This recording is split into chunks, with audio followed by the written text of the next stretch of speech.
Chaqaloqlarda nevrologiya nima uchun rivojlanmoqda? Birinchi o'rinda siz farzandingizni tug'ish jarayonida qanaqa tug'ayotganingizga bog'liq.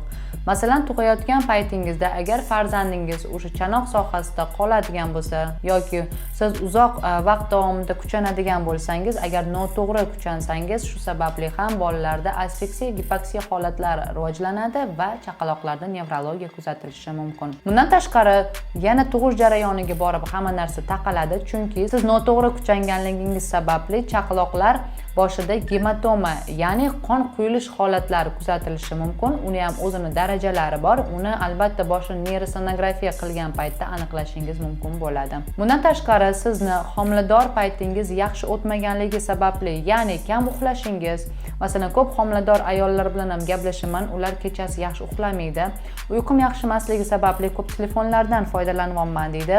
Agar shunaqa holatda butun 9 oyingiz o'tadigan bo'lsa, uyqungiz yaxshi bo'lmasa, ya'ni uyqu rejimingizni agar normaga solmasangiz, farzandingizda nevrologik o'zgarishlar kuzatilishi mumkin. Bundan tashqari, agar ko'p sayr qilmasangiz, ovqatingiz ratsioniga e'tibor bermasangiz, ko'p stressda vaqtingizni o'tkazsangiz, bu ham farzandingizni nevrologiyasiga sabab bo'ladi. O'zi nevrologiya qanday kuzatiladi? Agar chaqalog'ingiz ko'p uxlamasa, ya'ni bir oylik chaqaloq 17-18 soat uyquda bo'lishi kerak. Agar sizni chaqalog'ingiz ko'p uxlamasdan, masalan, ko'p boshini orqaga tashlasa, ko'p bezovta bo'lsa, ko'p yig'lasa yoki umuman tinchlanmasa, bu farzandingizda qandaydir nevrologik o'zgarish borligini bildiradi. Sizni farzandingizda shunaqa o'zgarishlar kuzatilsa, albatta nevropatolog va pediatrga murojaat qilishingiz kerak.